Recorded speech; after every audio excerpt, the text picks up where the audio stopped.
नमस्कार दोस्तों, आप सभी का स्वागत है आपके अपने YouTube channel agriculture by Ranwa sir पर। दोस्तों, हम इस वीडियो के अंदर शुरुआत करने वाले हैं आज से, यानी कि डेली 10 से 15 एग्रीकल्चर के बहुत ही महत्वपूर्ण क्वेश्चनों के बारे में हम चर्चा करेंगे। आज के इस वीडियो के अंदर हम 10-15 महत्वपूर्ण क्वेश्चनों की चर्चा करेंगे जो आगे आने वाली जो परीक्षाएं हैं, जैसे कृषि पर्यवेक्षक है, उसके अलावा अगर बात करें सहायक कृषि अधिकारी है, जेट है, आईसीआर है, बीएचयू है, इन सभी एग्जामों के अंदर जो बहुत ही महत्वपूर्ण क्वेश्चन है उन पे हम चर्चा करने वाले हैं इस वीडियो के अंदर। तो वीडियो शुरू करने से पहले हमारा जो टेलीग्राम चैनल है उसे भी आप ज्वाइन कर सकते हो, एग्रो रणवा सर के नाम से। उसका आपको डिस्क्रिप्शन में लिंक भी मिल जाएगा। इसलिए हमारे व्हाट्सएप पर भी आपको जानकारी प्राप्त करना चाहते हो तो उसके लिए भी आपको ये नंबर, इन पे आप संपर्क कर सकते हो।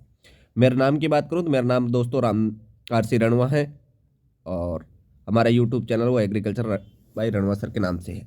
तो सबसे पहले हमारे लिए एक बहुत ही महत्वपूर्ण पॉइंट है, उस पर चर्चा करेंगे, उसके बाद में हम आगे बढ़ेंगे। सबसे पहले है हीलिंग अप। हीलिंग अप की बात करें तो दोस्तों, यानी कि हीलिंग अप क्या होता है, तो अर्थिंग अप आपने सुना होगा, यानी मिट्टी चढ़ाना। तो मिट्टी चढ़ाना या होता है उसे ही यानी कि अर्थिंग अप कहते हैं, और अर्थिंग अप का अन्य नाम होता है, वो क्या होता है, हीलिंग अप होता है। तो हीलिंग अप और अर्थिंग अप होता है वो सेम ही होता है, एक ही चीज होती है, यानी कि अलग अलग नाम। और ये प्रक्रिया होती है वो मुख्य रूप से किस में काम में लेते हैं, अपने आलू और गन्ना की फसल में मुख्य रूप से काम में ली जाती है। तो ये आपका कंसेप्ट क्लियर हो गया है, यानी कि हीलिंग अप क्या होता है, यानी कि हीलिंग अप ही अर्थिंग अप होता है। नेक्स्ट बात करें, दूसरा दूसरा क्वेश्चन आपकी स्क्रीन के सामने है कि एनीमोमीटर कब का प्रयोग किया जाता है। जल वाष्पीकरण में, हवा की गति मापने के लिए, हवा की दिशा मापने के लिए, और जल का बहाव मापने के लिए। तो एनीमोमीटर कप की बात करें तो इसका प्रयोग काम में लिया जाता है, यानी कि इसकी अगर बात करें तो हवा की गति होती है, उसको मापने के लिए किसका प्रयोग करते हैं, अपने एनीमोमीटर कप का प्रयोग किया जाता है।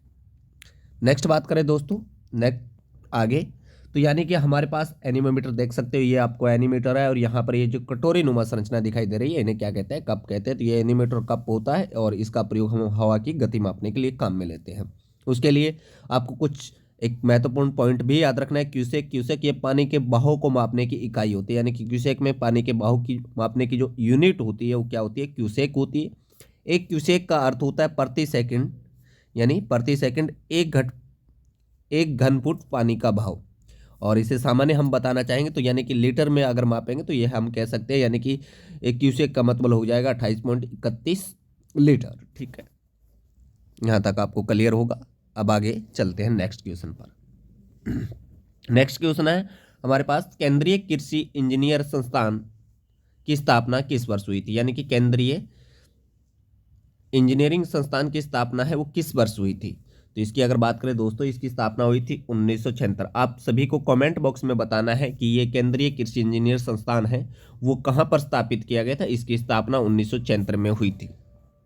नेक्स्ट बात करते हैं अपने, नेक्स्ट हमारे पास क्वेश्चन है, मोल्ड बोर्ड हल का प्रयोग कौन से कार्य के लिए किया जाता है, यानी जो मोल्ड बोर्ड हल होता है उसका प्रयोग कौन से कार्य के लिए किया जाता है। पहला ऑप्शन है आपके पास बुआई के लिए, दूसरा ऑप्शन है कटाई के लिए, तीसरा है मिट्टी पलटने के लिए, और चौथा ऑप्शन है समतल करने के लिए।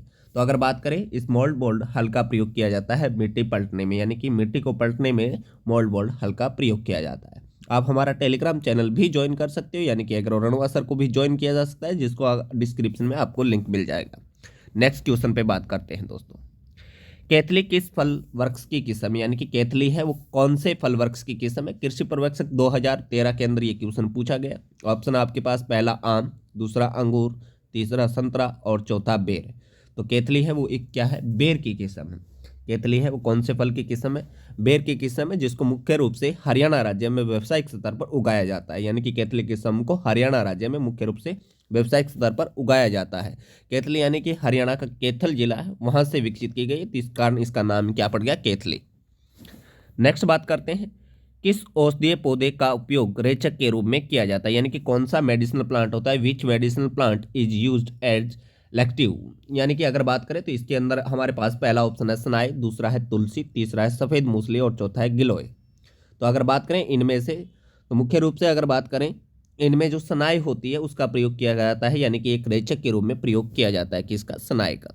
नेक्स्ट बात करते हैं नेक्स्ट क्वेश्चन की, अर्का रक्षक किसकी किस्म है, वो वैरायटी एज ए अर्का रख सक यानी कि अर्का रख सका है वो किसकी वैरायटी है। तो अर्का रख की बात करें आपके पास ऑप्शन है बैंगन, मिर्च, मूली और टमाटर। अब की बार जेट का एग्जाम हुआ तो उसके अंदर ये क्वेश्चन भी पूछा गया। तो इसकी अगर बात करें तो इसका सही जवाब हो जाएगा टमाटर। ठीक है, यानी कि आपको दोस्तों अगर वीडियो अच्छा लग रहा है तो ज़्यादा से ज़्यादा लाइक करें और अपने दोस्तों के पास शेयर भी करें। तो यानी कि इसका उत्तर क्या हो जाएगा, टमाटर अर्का रख सका है वो किसकी है, टमाटर की एक किस्म है। नेक्स्ट हमारे पास क्वेश्चन है बैंगन में छोटी पत्ती रोग होता है, यानी बैंगन के अंदर जो लिटिल लीफ डिजीज होता है वो किसके द्वारा होता है। एनएससी नेशनल सीड कॉर्पोरेशन का एग्जाम हुआ था 2021 में, उसमें एक क्वेश्चन पूछा गया था। पहला ऑप्शन आपके पास जिंक की कमी और दूसरा है माइकोप्लाज्मा। तो बैंगन में जो छोटी पत्ती रोग होता है वो किसके द्वारा होता है, माइकोप्लाज्मा के द्वारा होता है। नेक्स्ट बात करते हैं, नेक्स्ट क्वेश्चन की बात करते हैं। FIR विधि में गेहूं की बीज दर रखी जाती है, यानी कि FIR विधि होती है उसमें गेहूं की बीज दर कितनी रखी जाती है, 100 किलोग्राम, 125 किलोग्राम, 25 किलोग्राम, 75 किलोग्राम और 30 किलोग्राम। सामान्य बात करें तो गेहूं की जो बीज दर होती है सामान्य वो हम 100 किलोग्राम रखते हैं, परंतु FIR विधि होती है उसके अंदर यानी कि गेहूं की जो बीज दर होती है वो कितनी रखी जाती है, 75 किलोग्राम रखी जाती है। कितनी रखी जाती है, 75 किलोग्राम रखी जाती है। नेक्स्ट बात करें, रिजका की प्रति हेक्टेयर बीज दर रखी जाती है। रिजका की अगर बात करें प्रति हेक्टेयर बीज दर है वो कितनी रखी जाती है, तो इसका उत्तर हो जाएगा 20 से 25 किलोग्राम, यानी कि रिजका की प्रति हेक्टेयर बीज दर है वो कितनी रखी जाती है, 20 से 25 किलोग्राम। नेक्स्ट क्वेश्चन है केंद्रीय आलू अनुसंधान संस्थान स्थित है, यानी कि केंद्रीय आलू अनुसंधान संस्थान स्थित है वो कहाँ पर है, हैदराबाद, लखनऊ, शिमला और पटना। तो आपको पता है केंद्रीय आलू अनुसंधान संस्थान है वो कुफरी शिमला में है। कहाँ पर है, कुफरी शिमला के अंदर स्थित है। थैंक यू दोस्तों, वीडियो आपको